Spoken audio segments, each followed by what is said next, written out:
The morning sun poured gold across the rooftops of Ouagadougou, gilding the presidential palace in light, as if nature itself were foreshadowing something historic.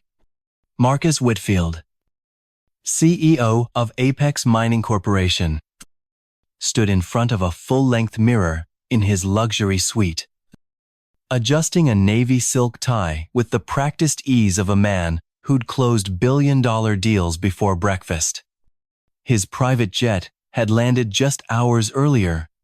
On board were contracts worth $2, 3 billion contracts he believed would unlock Burkina Faso's gold reserves and add another notch to his long list of successful negotiations across the continent.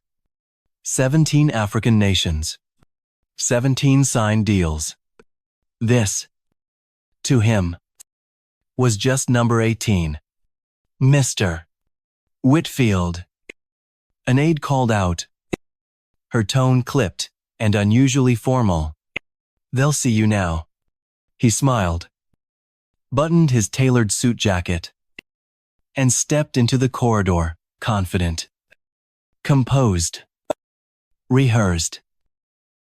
But as he walked into the presidential conference room, something immediately felt off.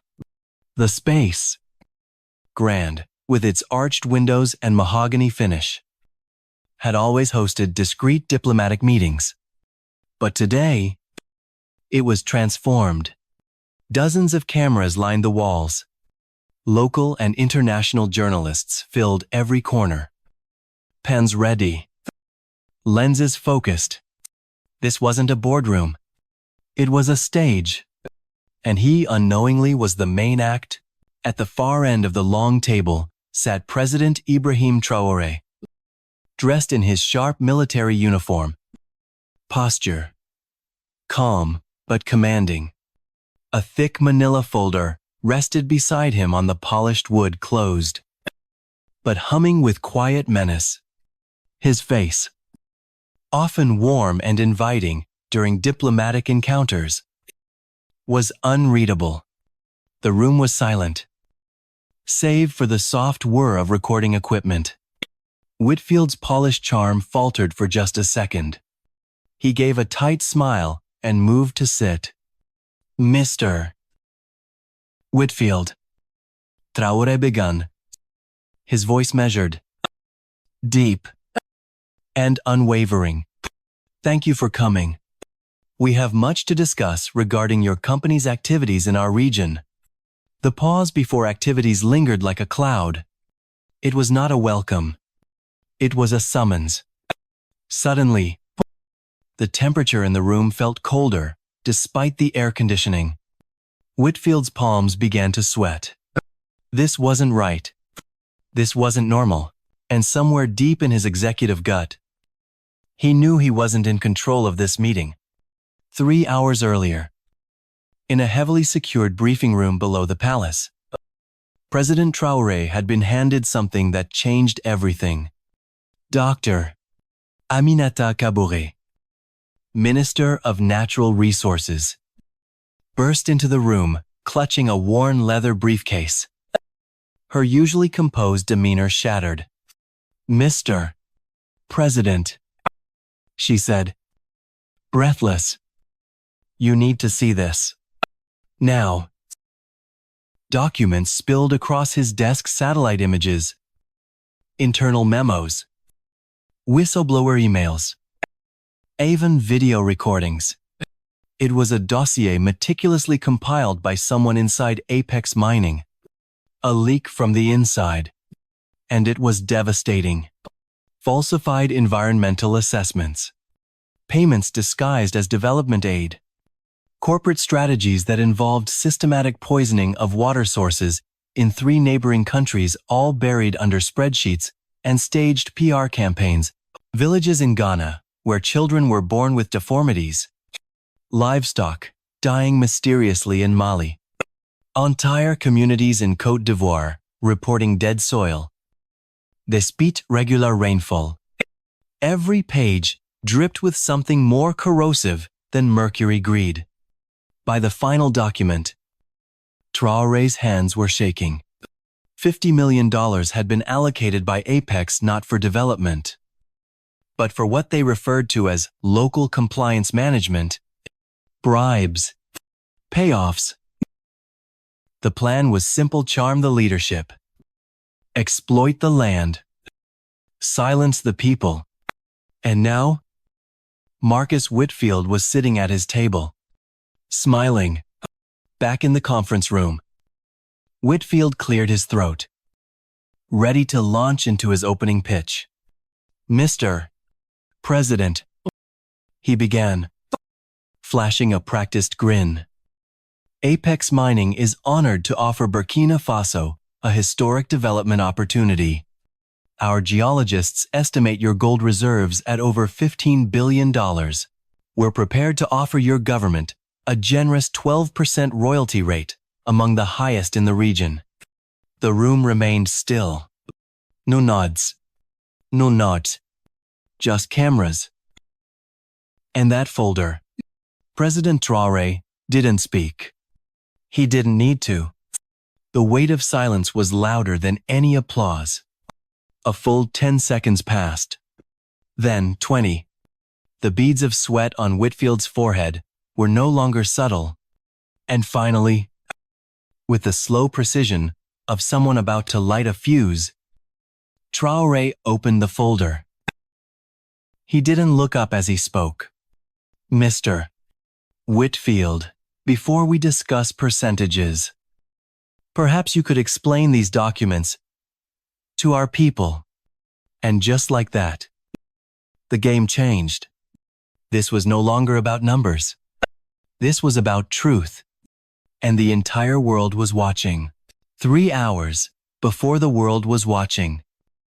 Before cameras flashed and the conference room turned into a courtroom, President Ibrahim Traoré sat alone in a windowless room beneath the palace. A sharp knock shattered the silence. The door burst open. Dr. Aminata Kabore, Burkina Faso's Minister of Natural Resources, stormed in, her breath heavy, her eyes wide. A leather briefcase clutched to her chest like it held the future of a nation. "Mr. President," she said, her voice trembling, "you need to see this. Immediately." She laid the briefcase on the table and flipped it open. Out came files, dozens of them alongside a flash drive. No introductions. No preamble. Just truth. Raw and devastating. These documents were sent anonymously. We verified the metadata and traced some of the communications. They're real. President Traoré's brow furrowed as he flipped through the first few pages. What he saw made his stomach tighten. Photos of sick children. Aerial shots of villages surrounded by orange-colored rivers. Internal memos from Apex Mining Corporation, all pointing to a single conclusion: environmental devastation. Planned and concealed. He read an email from a senior Apex executive. "If resistance persists, relocate populations. Quietly. Displace. Rebuild later if necessary. Focus on yield." Another memo detailed how to falsify environmental reports and fabricate partnerships with local health clinics that didn't exist. Then came a budget spreadsheet. Line 47, local compliance management, $50 million. A corporate euphemism. Bribes. In that moment, Traoré felt something shift, not just in his conscience, but in his bones. This wasn't just business. It was betrayal. And then came the final page. An internal Apex strategy document labeled West Africa Expansion Blueprint. The plan was horrifying in its confidence: replicate the same extraction model from Ghana, Mali, and Côte d'Ivoire in Burkina Faso. Sell the promise of development. Extract maximum profit. Leave behind poisoned land. President Traoré stood, walked to the far wall, and stared at the map of Africa hanging above his desk. So many red circles. So many broken promises. How did we get this? He asked quietly, not taking his eyes off the map. Doctor. Traoré swallowed hard. A whistleblower. Someone inside Apex. We don't know who. But they had access to board meetings. Internal comms. Everything. Traoré nodded slowly, then sat again. He looked down at one image, a young boy in Ghana standing barefoot in a field of dead crops, holding an empty plastic bottle. His eyes wide, hollow. Angry seemed to stare directly through the page. That face reminded him of home, of his grandmother's village, of something he had buried deep. 6 months earlier, he had returned to the place of his childhood.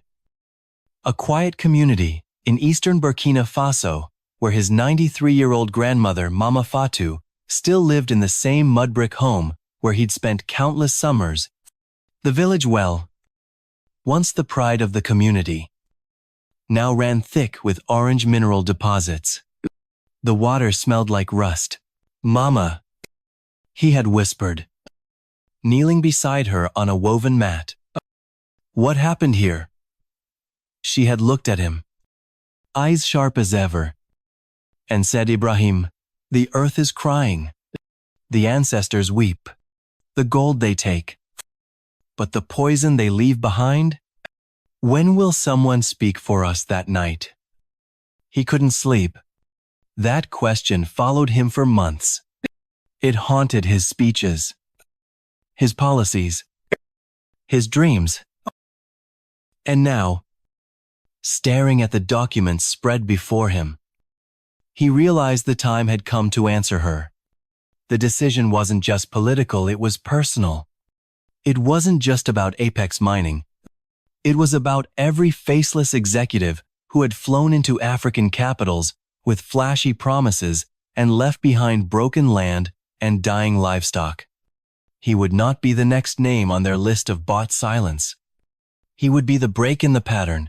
He picked up the folder, straightened the edges with a calm that betrayed the fire building inside him. This ends today, he said softly. As he exited the briefing room, the cameras were already being set up upstairs. Back in the conference room, Marcus Whitfield had no idea what storm was coming. He was smiling. He thought this was business as usual. He had flown in with contracts and confidence. But what he didn't know, what he couldn't possibly know, was that the man sitting across from him had already made his decision. And that decision wasn't about negotiation. It was about justice. Marcus Whitfield had rehearsed this pitch dozens of times. His voice steady, his smile calibrated. He leaned forward in his chair and began, Mr. President, Apex Mining is excited to partner with Burkina Faso in this historic development opportunity. Our preliminary surveys estimate your gold reserves at over $15 billion. We're prepared to offer your government a generous 12% royalty, among the highest in the region. He let the number sit. 12%. A magic figure. Calculated to impress. To distract.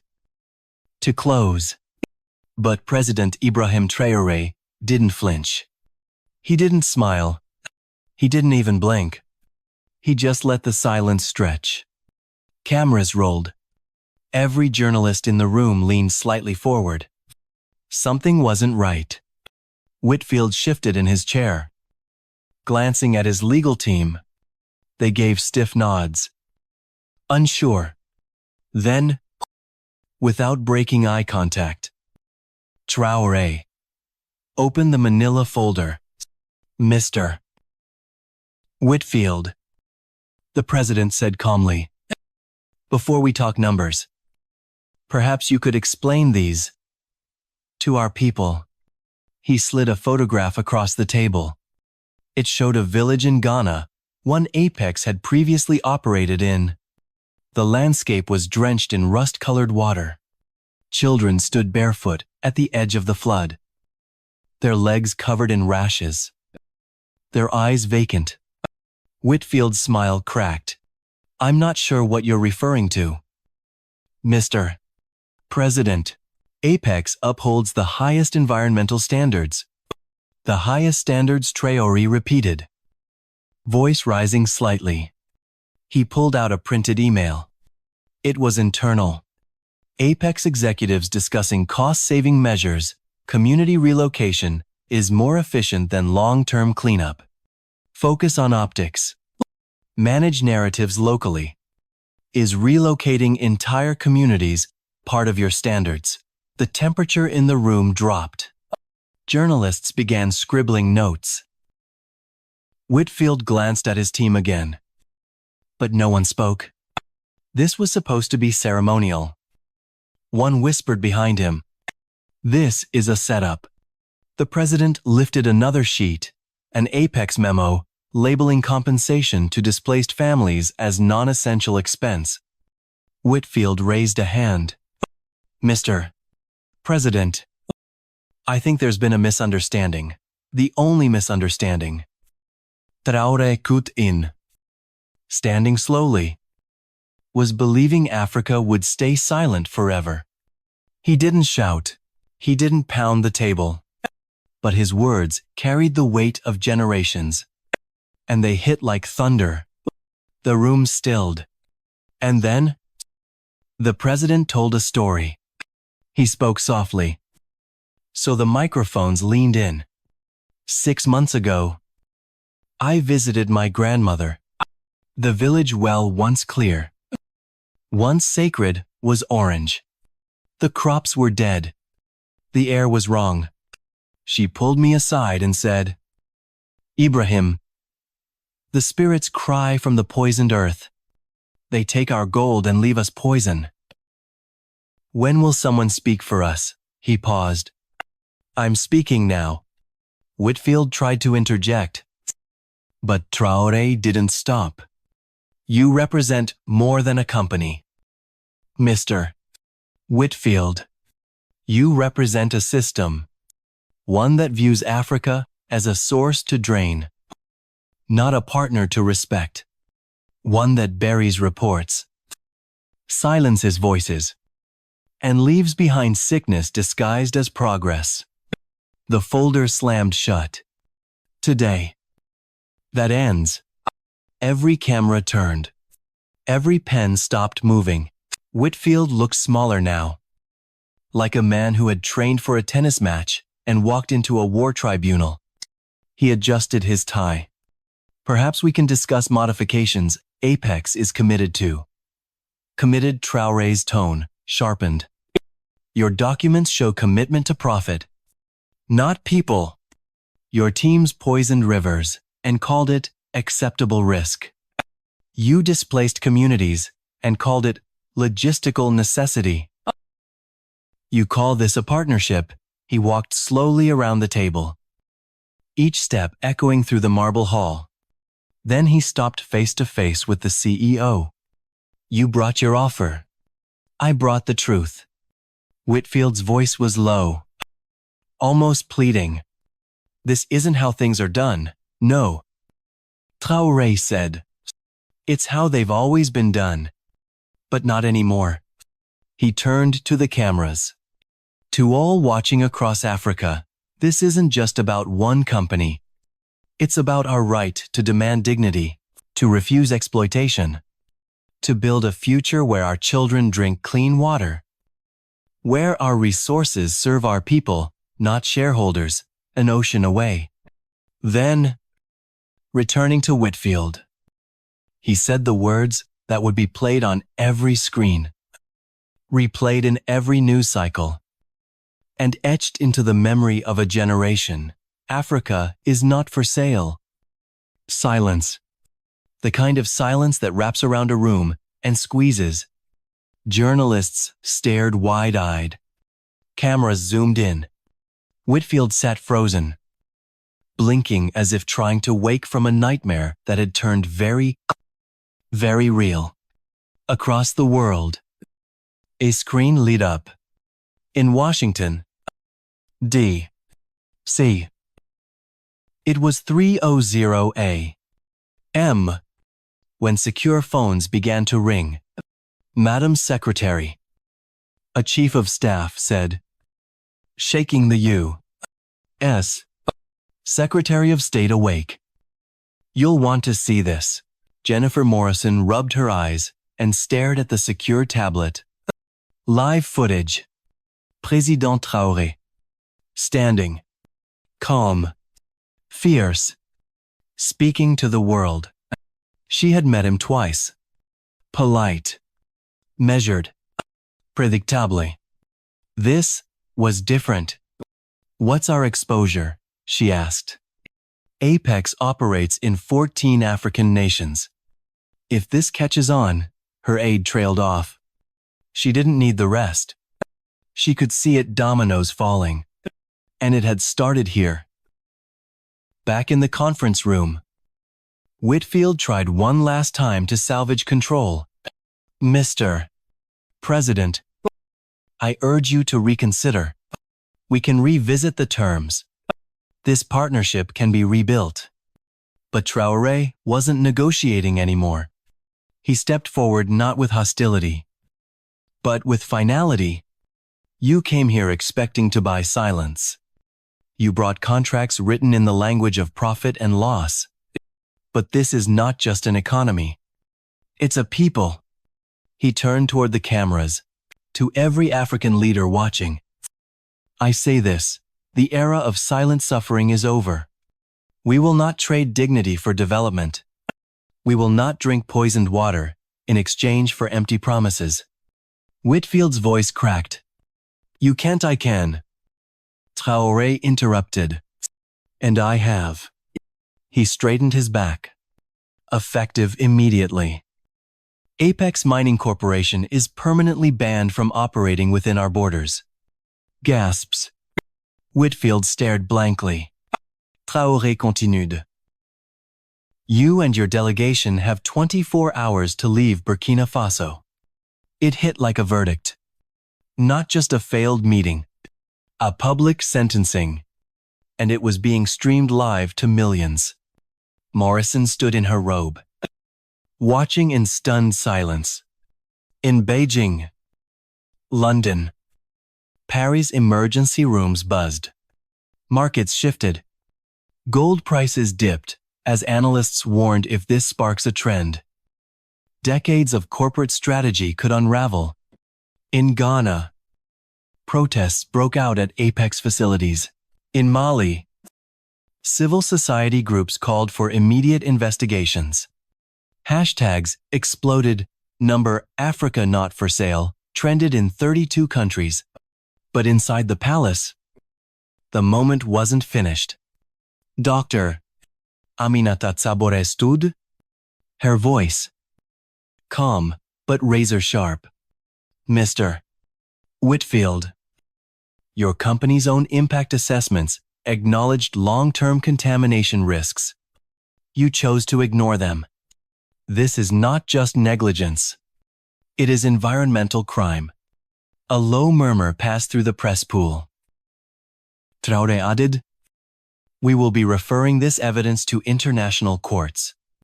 You may leave this room, but the consequences will follow. Security guards entered not aggressive, but purposeful. They stood beside the delegation. Whitfield, now visibly pale, gathered his papers. This isn't over, he muttered, passing by the president. Traoré didn't raise his voice. He didn't flinch. For your company's exploitation of Africa, it is... Click. The final camera shutter snapped as Whitfield was escorted out. The image would become iconic, the CEO exiting in defeat. The president standing firm beneath the national flag. A single frame that told a global story. And the ripple effect was just beginning.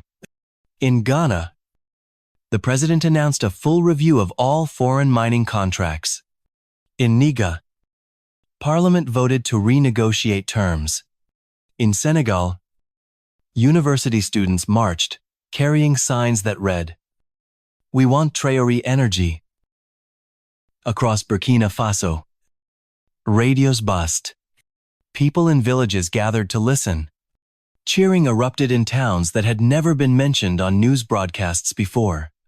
Mama Fatou, sitting beneath a mango tree in her small village, watched it all unfold. She turned to her neighbor. "Do you see that?" she said softly. "The boy I raised is no longer just my grandson. He's Africa's voice now." Her neighbor nodded. The ancestors are smiling today. 6 months had passed, but the shock waves hadn't stopped. What happened in that grand room in Ouagadougou when President Ibrahim Traoré told Marcus Whitfield that Africa was not for sale had become more than a viral moment. It had become a movement.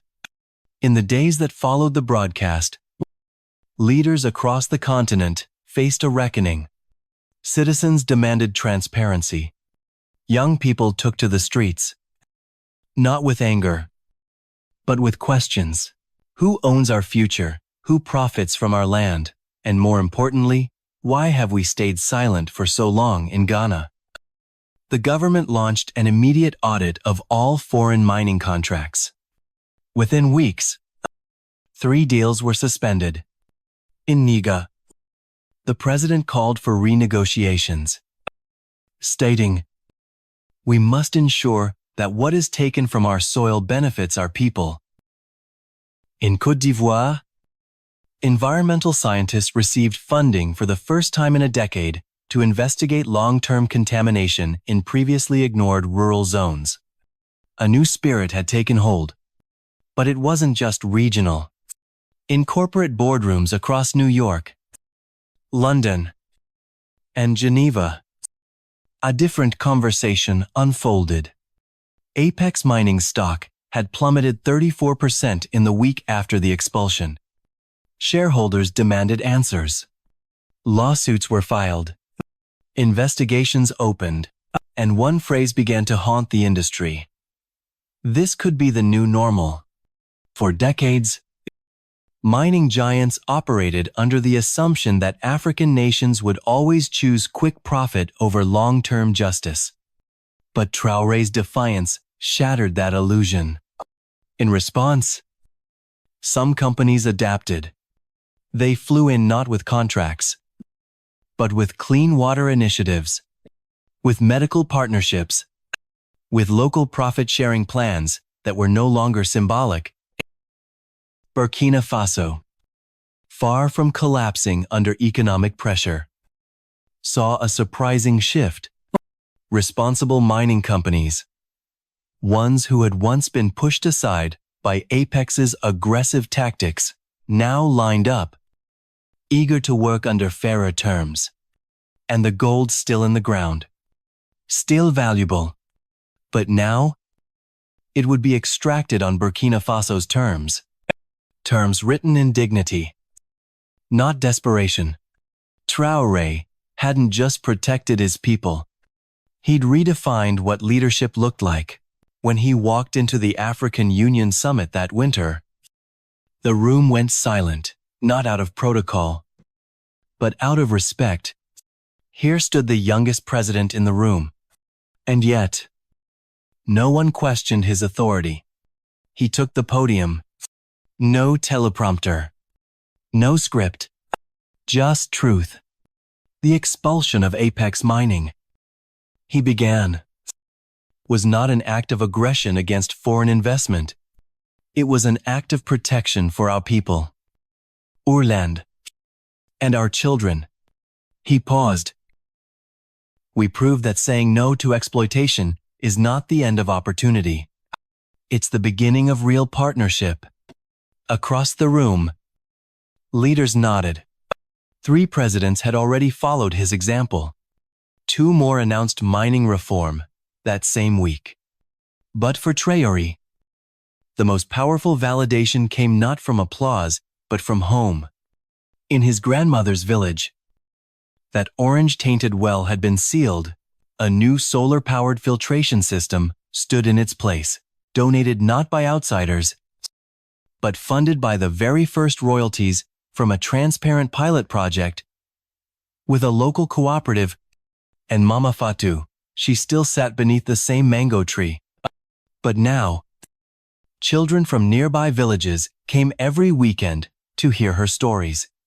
She told them about the spirits of the land, about the sacredness of water, about a boy she once raised who became a man the world listened to. And sometimes, she would smile and say, "He didn't raise his voice. He raised the truth." Around the continent, murals appeared. One showed Traoré standing firm, folder in hand, facing down a faceless executive wrapped in gold chains. Another showed Mama Fatou, one hand gripping a gnarled walking stick, the other pointing to a rising sun. But it wasn't about iconography. It was about awakening, because in that single moment, one leader, one confrontation, one sentence, Africa remembered something it had always known but had been forced to forget its worth. Its voice, its power, and the world. It could no longer look away.